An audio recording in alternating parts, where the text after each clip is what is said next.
Abantu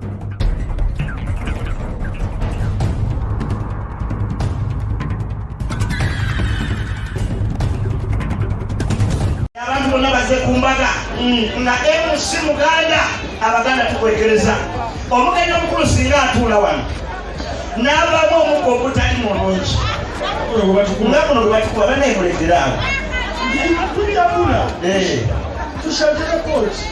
Maulana omukolo nga gwa kitiibwa omugenyi omukulu omanye abagenyi abakulu tebafuna mukisa ffuluma kati bwe kubamu akafaananyi oli mugenyi mukulu otudde wano olubuto olukumu oyagala genda ku toyireti eri eri ositunkana ogenda eri bagamu omukka ogutali muki MC baba Muganda akubikkiriza n'okikola n'awulira akola ekituweera akatebe awo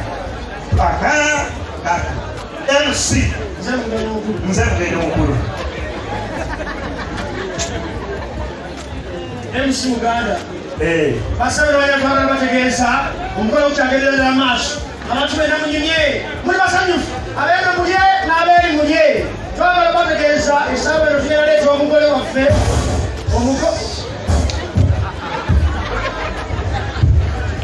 omugole agenda kujja oba waliwo ki oba waliwo ki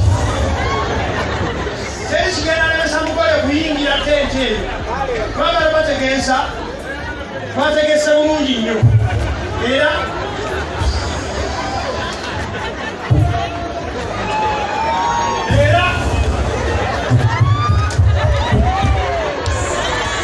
twagala bategeeza bannaye twategese obuyu bwoba toli bulungi tambula mpolampola sayidi zawo liwabataala sayidi za wano ewabaani wetambuseeko ekyo kikwe omukola gugetambula obanga tukute kunyiro obanga tukikuteeko okujja kola ki olemusa Muganda akubikkiriza omukiga oba Munyankole ate Abanyankole bansobera ekyo ekintu bakyewaniramu kwewaniriza abanyabusozi obugalo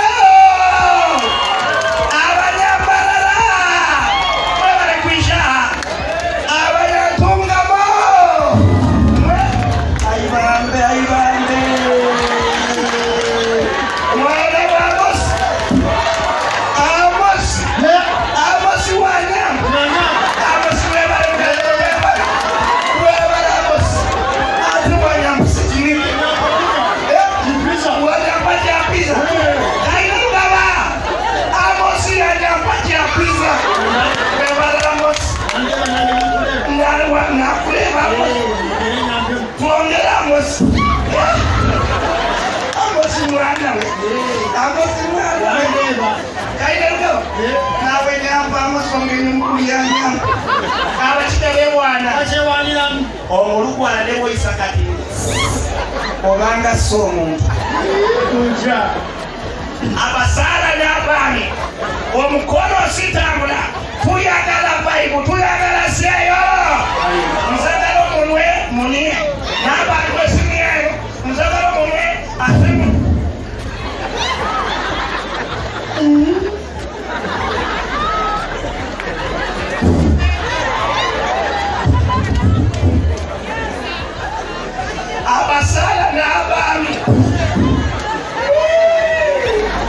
abasala n'abaami twewe bitibwa nzagala twewe bitibwa oba tompa respect sikuwa respect otaba mulimu yamu no respect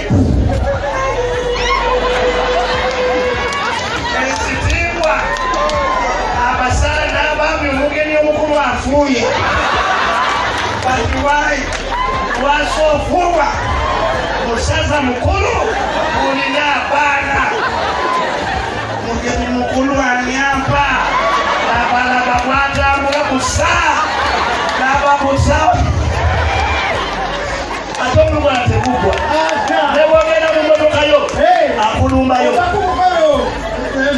omugenyi omukulu tuli basanyufu ezingombola ku mukolo n'ofuuwa tekusanyuka ate tekugwa nebamusanga muswala nazaala nga weyonoonye ku mukolo n'omusanga ali musalaasala n'okyosaale naye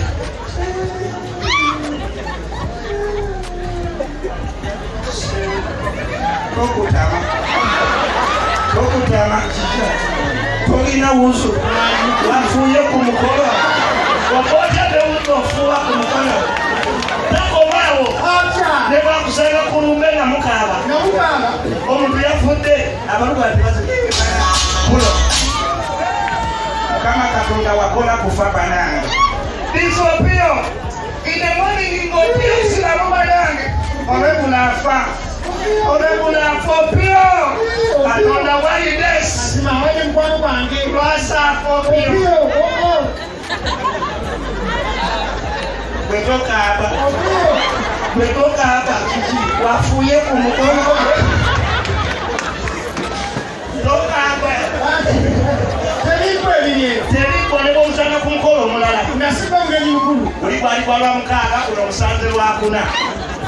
Abasala n'abami. Abantu ne basinye. Omukolo sitambula. Olwalero yabakuna.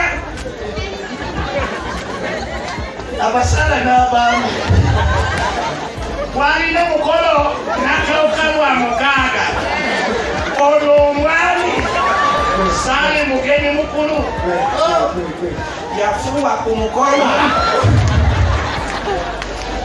Bana, watukoma Maulana Rejina Damonga. Thank you so much.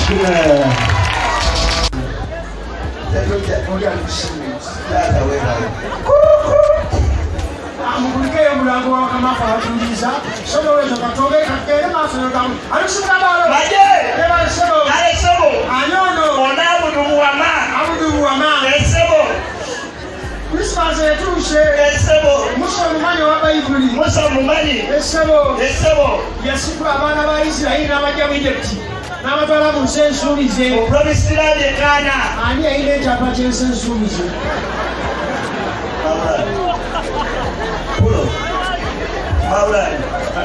Maulana, ebibuzo by'obuuza birimu amagezi. Mujja kutya ebibuzo bweba bikubuzo bita mperezeemu ali kukyenda kawuzenya gambalo kube simu alyono Maulana yagadde mu kino wagula ebisolo oyagala obyagala mulira presenta yaddamu nakubira